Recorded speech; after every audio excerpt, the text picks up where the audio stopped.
केवलप्रयोगी अव्ययांचे जे काही प्रकार आहेत त्या प्रकारामधील आपण तिरस्कारदर्शक, प्रशंसादर्शक हे दोन प्रकार आपण या ठिकाणी अभ्यासलेला आहे. तिसरा जो काही प्रकार आहे तो आहे शोकदर्शक. शोकदर्शक यामध्ये असणारे काही शब्द ते लिहून घ्या. शोकदर्शक मध्ये अग आई, आई गो,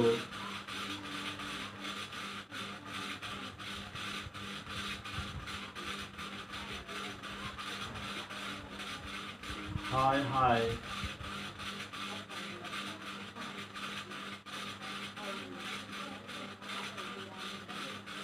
अरे रे, अरे रे इत्यादी काही शब्द यामध्ये येतात. हे शोकदर्शक मधील असणारे हे शब्द आहेत. यामध्ये आपण पाहतोय अग आई, त्यानंतर आई गो, हाय हाय, हाय, अरे रे किंवा आई, देवारी, ऊ असे असणारे हे शोकदर्शक केवलप्रयोगी अव्ययाचे हे शब्द आहेत. हे शब्द घेऊन वाक्य बऱ्याच वेळेस तयार होतात. आपण हे शब्द बऱ्याच वेळेस ऐकलेलं आहे.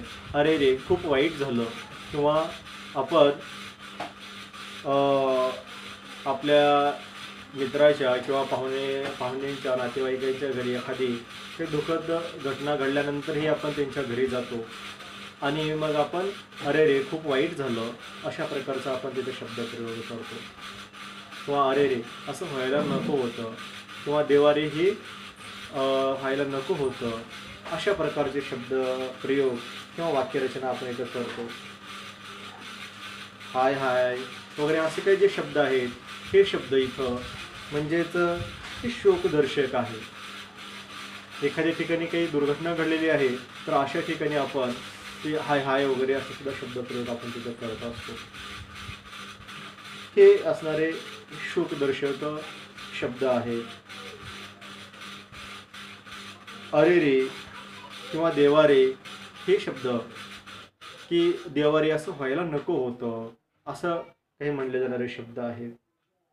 त्यानंतर अरे रे खूप वाईट घटना घडली अशा प्रकारचे असणारे हे शब्द प्रयोग हे केवलप्रयोगी अवयवामध्ये शोकदर्शक जे शब्द आहेत त्याच्यामध्ये हे उपयोगाला आणलं जातं. आई ग वगैरे म्हणून असं शक्यतो या ठिकाणी मुली असतील किंवा महिला असतील तर असे हा शब्द प्रयोग तिथं केला जातो की आई ग वगैरे असा शब्द असेल, किंवा अगाई अशा प्रकारचे शब्द प्रयोग अनेकही असे वाक्यामध्ये उपयोग होत असलेले आपण पाहतो. हे झाले शोकदर्शक. यानंतरचं केवळ प्रयोगाचं आहे आश्चर्यदर्शक शब्द.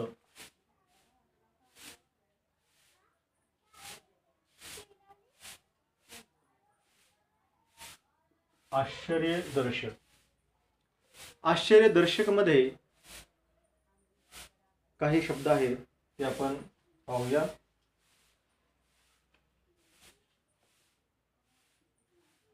बापरे हा येणारा शब्द, आहा,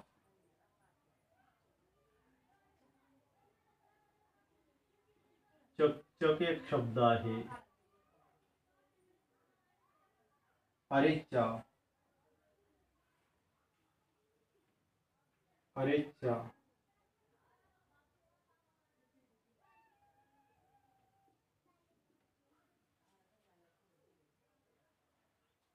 ओहो, ओहो हा शब्द आहे.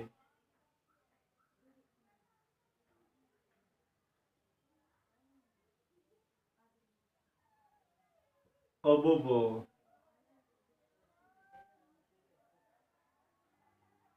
ओ,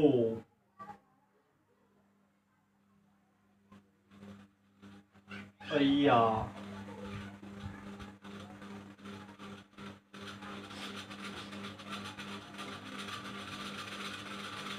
अगबाई. आता बघा हे असणारे शब्द हे सर्व आश्चर्यदर्शक शब्द आहेत. या शब्दामुळे किंवा एखादी आश्चर्यकारक घटना घडल्यानंतर हे आश्चर्यकारक शब्द उच्चारले जातात, म्हणून यांना आश्चर्यदर्शक किंवा आश्चर्यकारक केवळ प्रयोगी अव्यय असंही म्हटलं जातं. आता यामध्ये बापरे, आहा असे असणारे, त्यानंतर चकचक, अरेच्चा, अ, ओहो, अबब, ओ, अय्या, अगबाई असे असणारे शब्द. म्हणजे हे आश्चर्यकारक. समजा आपण रस्त्याने चाललेलो आहे आणि आपल्याला अचानक रोड पास करत असताना जर समोरून एखादे वाहन आलं आणि ब्रेक दाबल्यानंतर आपण अरे बापरे असं आपण असं म्हणतो, म्हणजे एकदम आश्चर्यचकित होतो. बापरे म्हणून असं तिथं आपण होतो, ते आश्चर्यदर्शक असणारे. आहा हा असं आहे. आता आहा हा शब्द आश्चर्यदर्शक आहे समजा. आता आहा हा जो काही शब्द आहे, एखादी आपण रस्त्यावर चाललेलो आहे आणि एखादी सुंदर दृश्य आपण पाहिलो की आपल्या मुखावाटे शब्द निघतात. आहा काय सुंदर दृश्य आहे किंवा आहा काय सुंदर देखावा आहे, असा आपण शब्द प्रयोग करतो. अरेच्चा, असा हा शब्द आहे. अरेच्चा म्हणजेच इथेही आश्चर्यकारक शब्द इथं आहे.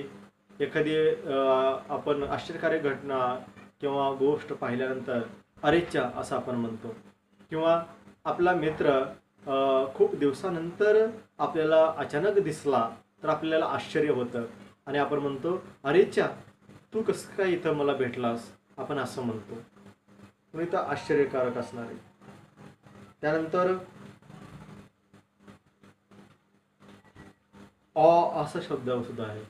एखादी घटना किंवा एखादी कार्य केल्यानंतर आपण आश्चर्यचकित होतो. तू हे कार्य केलंस का, किंवा तू कसं काय इथं, अशा प्रकारचे शब्दप्रयोग आपण इथं केलेले दिसून येतो.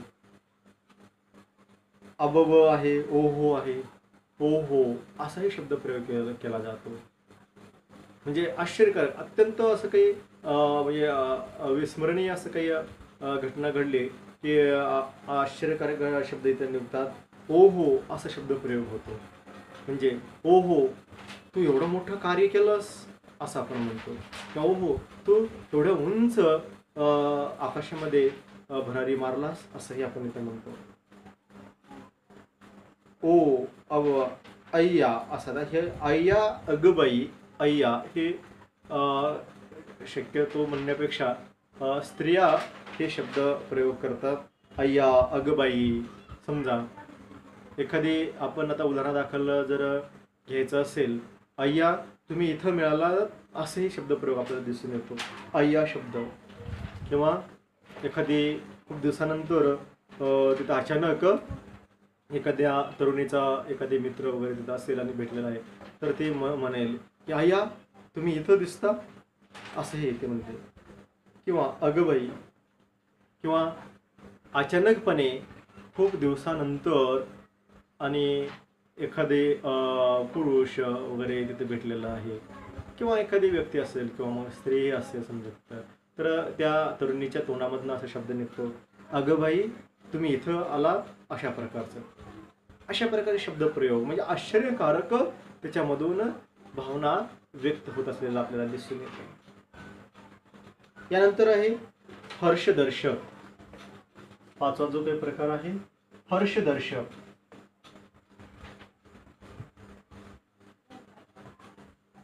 हर्षदर्शक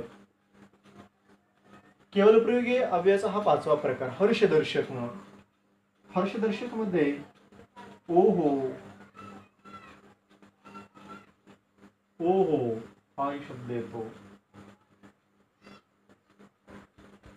वा वा वा वा वा. आहा हा आहा हा. आहा आहा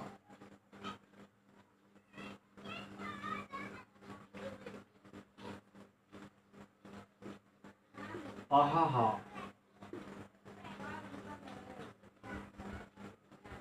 आहा हे शब्द म्हणजे हे हर्षदर्शक. आश्चर्यदर्शक मधील सुद्धा काही एक दोन शब्द हर्षदर्शक मध्ये इथं आलेले आहेत. ओ हो, वा, वा वा अशा प्रकारचे हर्षदर्शक. आता आहा हा खूप म्हणजे आल्हाददायक, हर्ष, आनंद झालेला आहे.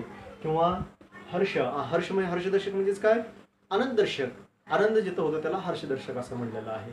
समजा उन्हामधून खूपच चालून चालून खूप तहान लागलेली आहे आणि आपल्याला थंड जर एखादी वृक्ष दिसलेला आहे आणि त्याची थंड सावलीला आपण बसल्यानंतर आपल्या तोंडातून शब्द निघतो तोंडावाटून की आहा हा, किती थंड इथं आपल्याला वाटतं, किती शीतल आपल्याला इथं वाटत आहे. अशा प्रकारचा जो काही शब्दप्रयोग आपण केला जातो. आहा हा, त्यानंतर ओ हो, वा अशा प्रकारे, किंवा वा वा, हा हा अशा प्रकार शब्द की हर्ष झालेला आहे. वा वा, चला आता आपण या सावलीला आपण बसूया, अशा प्रकारचा शब्दप्रयोग केला जातो. असं ज्या ठिकाणी असेल तर तिथं हर्षदर्शक केवळ प्रयोगी अव्यय असं म्हणलं जातं.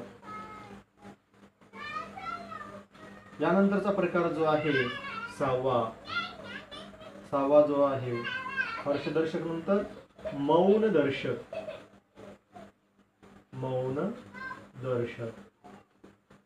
मौन दर्शक मधील काही शब्द गुपचूप,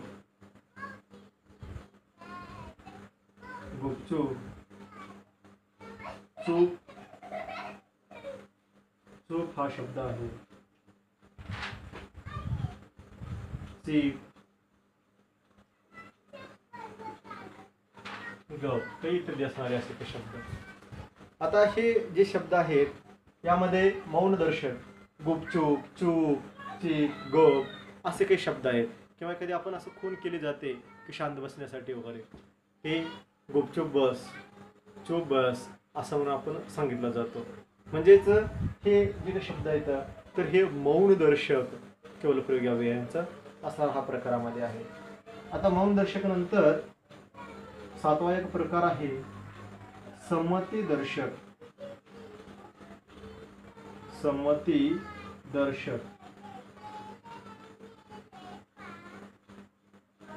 संमती दर्शक असणारे काही प्रकार यामध्ये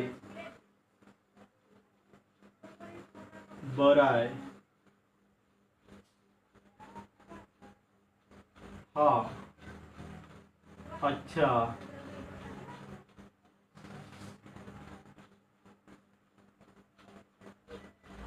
हा, जी, जी हाँ, जी हाँ, ठीक. बघा हे काही शब्द असणार आहे यामध्ये. आता संमती दर्शक मध्ये बराय हा शब्द आहे.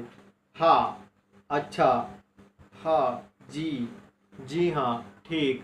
आता संमती दर्शक आपण मित्रांना वगैरे भेटलेलो आहे आणि आपण त्यांच्याकडनं निरोप घेतोय किंवा निघतोय म्हणजे ठीक आहे आपण निघूया किंवा आपण नंतर भेटूया अशा प्रकारचा शब्दप्रयोग.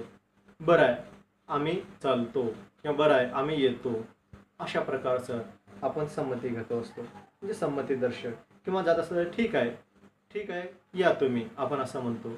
किंवा बरं आहे या अशा प्रकारचे शब्दप्रयोग. अच्छा, हा, जी हाँ किंवा जी हाँ अशा प्रकारचे शब्दप्रयोग होतात.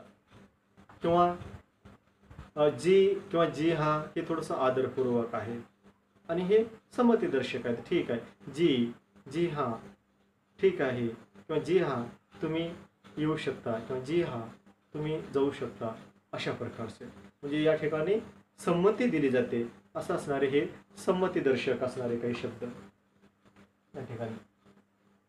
यानंतरचं आणखी दोन प्रकार आहेत. ते दोन प्रकार आपण या ठिकाणी लिहून घेऊ.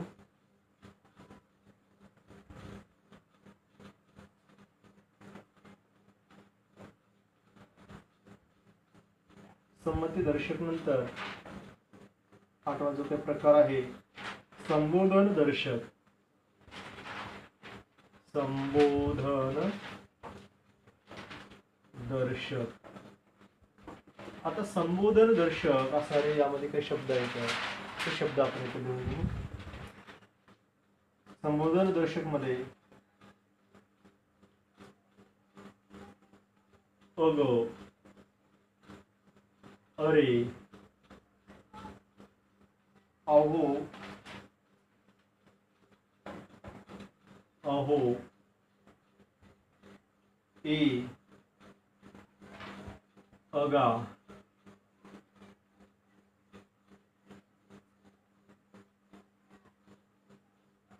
बा, रे इत्यादी काही असणारा शब्द. आता संबोधन दर्शक मध्ये बघा संबोधन कशा प्रकारचं आहे. यामध्ये अग, अरे. आता अग हा जो काही शब्द आहे तर तसं आपल्याला ऐकण्यात येतो की पुरुष स्त्रीशी संबोधन करत असलेलं शक्यतो आपल्याला दिसून येतं. बहुतांशीमध्ये पत्नीला संबोधन करत असलेलं आपल्याला दिसून येऊ शकतं. अग, अग हा शब्द, अग ते पुस्तक दे किंवा अगं मला एक ग्लास पाणी दे, अशा प्रकारचा जो काही शब्द प्रयोग आहे तर इथं अग हा शब्द इथं प्रयोग केला जातो म्हणजे संबोधन दर्शक आहे. अरे, आता अरे वगैरे आहे तर अरे शक्यतो समवयस्क किंवा लहान असणाऱ्या असा शब्द प्रयोग केला जातो. अरे मला एक ग्लास पाणी दे किंवा अरे ते पुस्तक ठेव, अरे इकडे ये, अशा प्रकारचं म्हणजे संबोधन दर्शक असणारे. अहो, ये. आता अहो हा शब्द, अहो शब्द हे माहिती आहेच तुम्हाला. समजा शक्यतो पतीशी अहो हे असं संबोधन वापरत असलेलं आपल्याला दिसून येतो. अहो थोडंसं मदत करता का, अशा प्रकारचे जे काही शब्द रचना असेल अहो, तर असं म्हणजे पतीशी संबोधित केलेलं आपल्याला या ठिकाणी दिसून येऊ शकतं. ए, अगा, ए असे सुद्धा म्हणजे काही बोली भाषेमध्ये सुद्धा शब्दप्रयोग याचे केले जातात. ये म्हणजे आपण म्हणजे एखाद्या वेळेस ए कुठं जातोस असा प्रकारचा एक शब्दप्रयोग इथं केला जातो. अगा, अगा हा शब्दप्रयोग शक्यतो बोली भाषेमध्ये जास्त प्रमाणामध्ये केला जातो. अगा माझं एवढंसं काम कर बरं, अशा प्रकारचा शब्दप्रयोग तिथे केला जातो. बा, रे. आता रे हे म्हणलेलं आहे, रे हा शब्द प्रयोग केला जातो. बा हाही शब्द प्रयोग केला जातो. तसंच काही अभंगामध्ये, अभंग रचनेमध्ये सुद्धा म्हणजे मराठी साहित्यामध्ये या शब्दांचा बऱ्याच ठिकाणी प्रयोग केलेला आपल्याला दिसून येतो. त्यानंतरचा आहे संबोध दर्शनाच्या नंतर विरोध दर्शक हा एक शब्द आहे. विरोध दर्शक. विरोध दर्शक.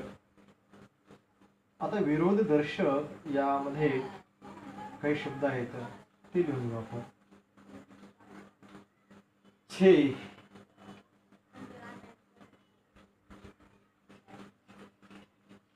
छट. छट हा शब्द आहे. हॅट,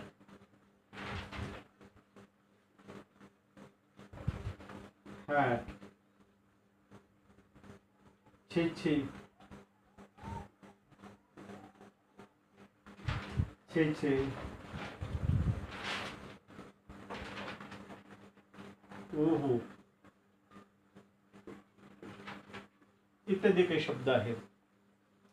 आता हे शब्द विरोधदर्शक शब्द किंवा विरोधदर्शक केवळ प्रयोगी अव्ययाचे हे शब्द आहेत. आता यामध्ये छे छे वगैरे समजा एखादी कार्य आहे किंवा आपण असं म्हणतो छे छे ते मी करणारच नाहीये अशा प्रकारचं, किंवा छे मी असं करू शकत नाहीये, अशा प्रकारचे आपण शब्द प्रयोग करत असतो. अनेक वाक्यामध्ये अशा प्रकारचे शब्द आपल्याला प्रयोग करत असलेले दिसून येतात. मग या ठिकाणी विरोधदर्शक छे, छट किंवा हॅट, उह, च, आहे, छे छे, च, ऊ. आता हे अनेक असे काही वाक्य आहेत, त्या वाक्यामध्ये हे शब्द प्रयोग इथं केले जातात. आता यानंतरच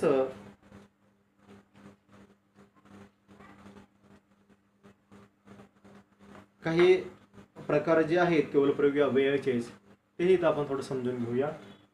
तेव्हाच राहिलेले आणखी एक दोन प्रकार जे आहे त्याची व्याख्या, त्याची ते उदाहरण जर समजून घेतलं तर या ठिकाणी आपलं केवळ प्रयोगी जे काही अव्यय आहे ते चांगल्या प्रकारे आपण इथं त्याचा अभ्यास इथं होतो. म्हणून इथे ते समजून घेऊया.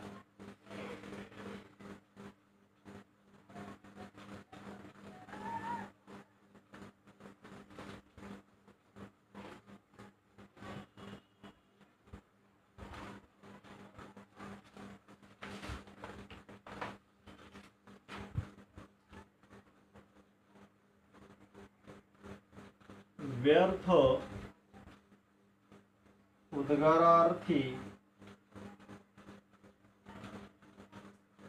व्यर्थ उद्गारवाची किंवा उद्गारार्थी अव्यये अव्यये अव्यये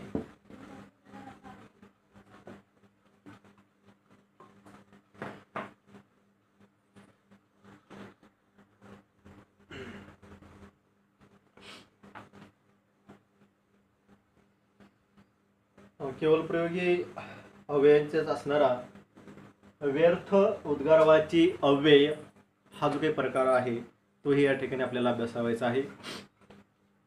यामध्ये बघा व्याख्या बघूया आपण अगोदर. जे उद्गारवाची अव्यये जी उद्गारवाची अव्यये कोणताही भाव जी उद्गारवाची अव्यये कोणताही भाव व्यक्त करत नाही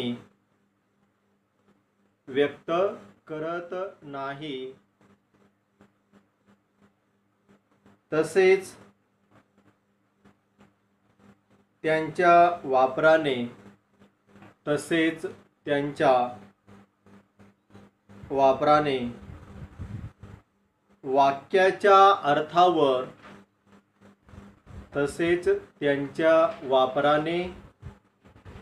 वाक्याच्या अर्थावर कोणताही परिणाम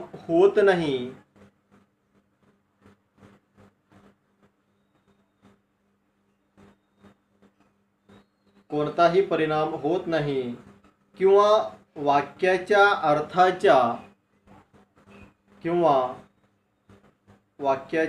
अर्थाच्या दृष्टीने निरर्थक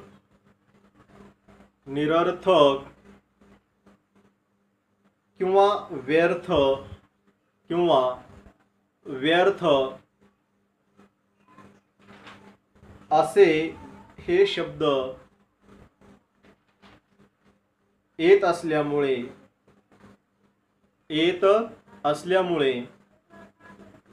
अशा शब्दांना व्यर्थ उद्गारवाची अव्यय असे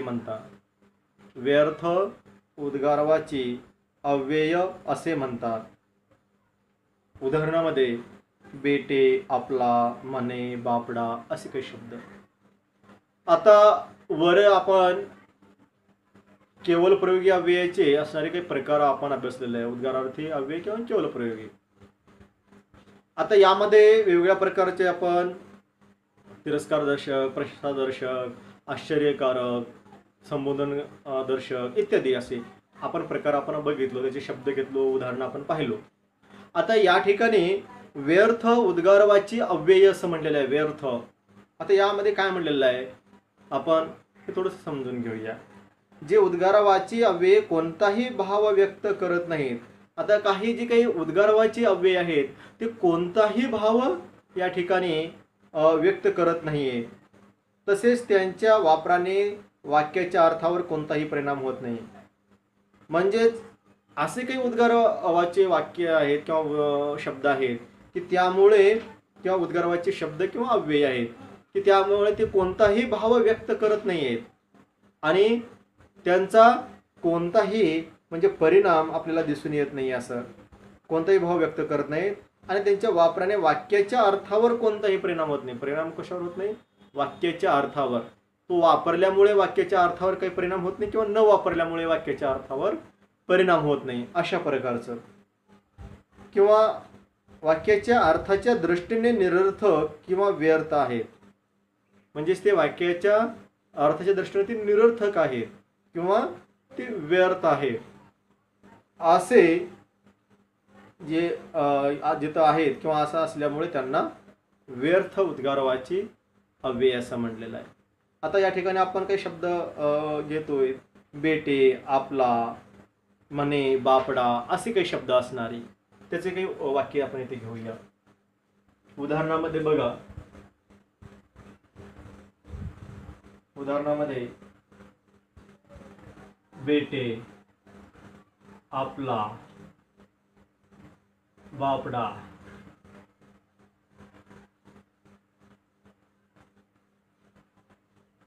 म्हणे इत्यादी काही शब्द असतात.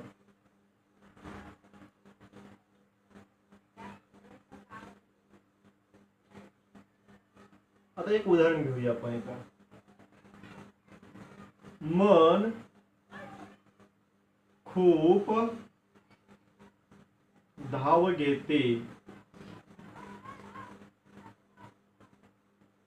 मन खूप धाव घेते, पण शरीर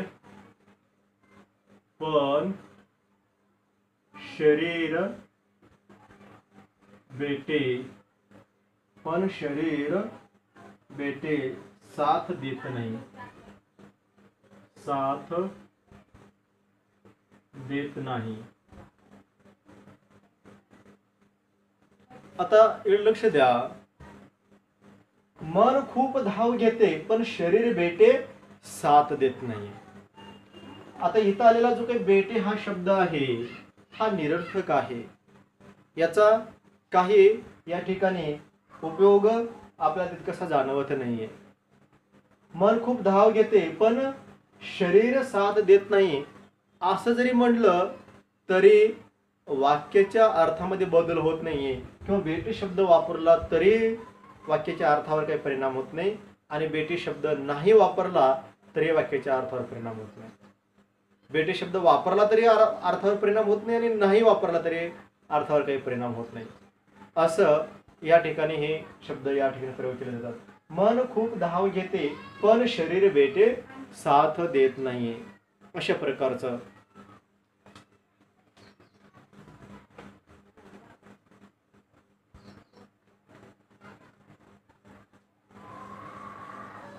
दुसरे एक उदाहरण, मी आपला गप्पच उभा होतो, गप्पच उभा होतो, उभा होतो. आता या ठिकाणी उदाहरण आहे बघा, मी आपला गप्पच उभा होतो. आता आपला शब्द वापरला काय न वापरला काय तितकसा या ठिकाणी अर्थावर परिणाम होत नाही, तरी हे शब्द वापरले जातात, म्हणून यांना आपण व्यर्थ उद्गारवाची अव्यय असं आपण इथं म्हणतो. मी गप्पच उभा होतो किंवा मी आपला गप्पच उभा होतो, अर्थ दोन्हीचा एकच आहे, अर्थ तोच असणार आहे, काही बदलत नाहीये या ठिकाणी. आणि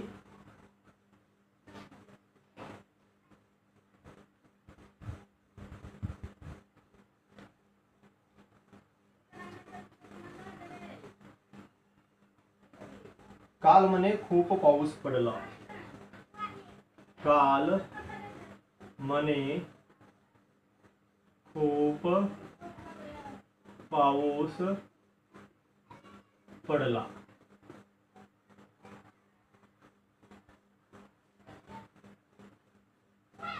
सगळे खेळत होते, सगळे खेळत होते, सगळे खेळत होते. रामू बापडा